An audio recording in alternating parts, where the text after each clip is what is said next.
Day to day news Bharat में मैं श्रेया शर्मा आपका स्वागत करती हूं। हम वादा करते हैं कि पूर्णतः निष्पक्षता के साथ पत्रकारिता करेंगे और हमारा कोई भी पत्रकार फील्ड में किसी से किसी भी प्रकार का उपहार या विज्ञापन स्वीकार नहीं करता, ना ही किसी को ब्लैकमेल करता है। हम दबे कुचले लोगों की आवाज बनते आए हैं और आगे भी बनेंगे। साथ ही हम ऐसी कोई खबर नहीं दिखा रहे जिससे पाखंड फैले और हमारी भोली भाली जनता मूर्ख बने या उन्हें किसी भी प्रकार का कोई धोखा मिले। हम लोकतंत्र के चौथे स्तंभ को और अधिक मजबूत करने की पूरी कोशिश में लगे हुए। अब बात करते हैं खबर की, जो इस वक्त की बड़ी और अहम खबर अमेरिका से जुड़ी हुई है। जी हां, आपको बता दें कि अमेरिका में भी स्नोफॉल हुआ है। अमेरिका इस वक्त जो है एक भीषण बर्फीले तूफान की चपेट में है, जिससे पूरे देश में तबाही मचा दी है।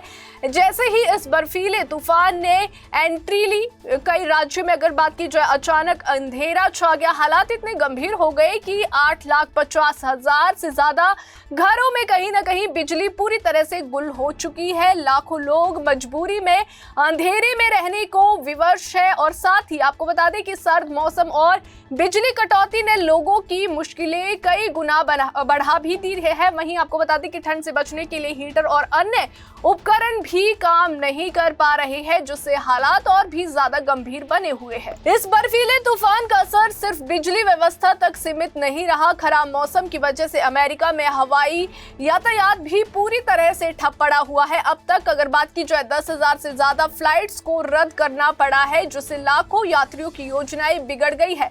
आपको बता दें कि एयरपोर्ट्स पर लंबी कतारें फंसे हुए यात्री और लगातार हो रही घोषणाएं इस आपदा की गंभीरता को साफ दिखा रही है। कई यात्रियों को जो है एयरपोर्ट पर ही रात बिताने के लिए कहीं ना कहीं मजबूर होना पड़ा है। सबसे दुखद पहलू जो है ये है कि इस बर्फीले तूफान की वजह से अब तक करीब 30 लोगों की मौत हो चुकी है। ठंड, सड़क हादसे, बिजली गिरने और स्वास्थ्य समस्याएं अगर बात की जाए तो वे कारण है जान गंवाने वाले लोगों की संख्या जो लगातार बढ़ रही है। प्रशासन ने लोगों से भी अपील की है कि वे अनावश्यक रूप से जो है घर से बाहर ना निकले, क्योंकि हालात बेहद खतरनाक बने हुए हैं।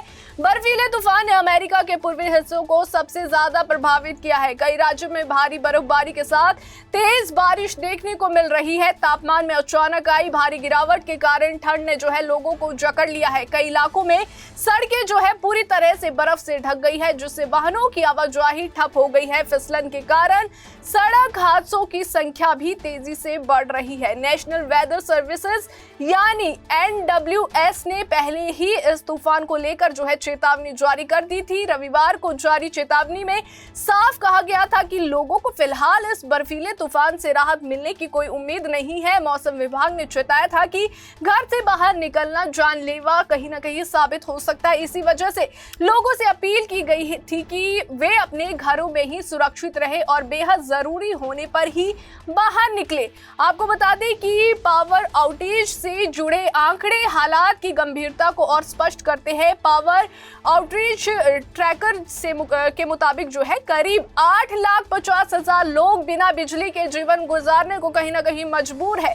वहीं आपको बता दें कि मिसिसिपी, टेक्सास और भी कई राज्यों में जो है हालात सबसे ज्यादा खराब बताए जा रहे हैं। वहीं केंटकी और जॉर्जिया और भी अल्बामा जैसे राज्यों में भी बड़े पैमाने पर कहीं ना कहीं बिजली कटौती की समस्या सामने आ रही है। बिजली बहाल करने के लिए टीमें लगातार काम कर रही है, लेकिन मौसम की वजह से राहत कार्यों में भारी दिक्कतें आ रही है। इस गंभीर स्थिति को देखते हुए अमेरिका के राष्ट्रपति डोनाल्ड ट्रंप ने भी कहीं ना कहीं चिंता जाहिर की है। ट्रंप ने इस बर्फीले तूफान को ऐतिहासिक करार दिया है और इसे जो है संघीय आपातकालीन आपदा घोषित करने की मंजूरी भी दी गई है। वहीं आपको बता दें कि अमेरिका के लगभग 20 राज्यों और कोलंबिया के कुछ राज्यों में इमरजेंसी घोषित कर दी गई है, ताकि राहत और बचाव कार्यों को तेजी से अंजाम दिया जा सके। राष्ट्रपति ट्रंप ने शनिवार को अपने सोशल मीडिया प्लेटफॉर्म ट्रुथ पर एक पोस्ट साझा करते हुए कहा कि प्रशासन जो है इस तूफान के रास्ते में आने वाले सभी राज्यों पर नजर बनाए हुए है और लगातार उनके संपर्क में है। उन्होंने जनता से अपील की है कि सभी लोग सुरक्षित रहे, ठंड से सावधान रहे और सरकारी निर्देशों का कहीं ना कहीं पालन जरूर करें। फिलहाल मौसम विभाग के अनुसार आने वाले दिनों में हालात और बिगड़ सकते हैं। बर्फबारी और ठंड का असर अभी जारी रहने की संभावना है। प्रशासन, राहत एजेंसियां और आपातकालीन सेवाएं पूरी तरह से अलर्ट पर है। अमेरिका इस समय प्रकृति की एक बड़ी चुनौती का सामना कर रहा है और लोगों की सुरक्षा ही सबसे बड़ी प्राथमिकता बनी हुई है। अभी के लिए फिलहाल इतना ही। देश और दुनिया की ताजा खबरें जानने के लिए देखते रहिए day to day news Bharat और हमारे चैनल को लाइक, शेयर और सब्सक्राइब करना ना भूलें।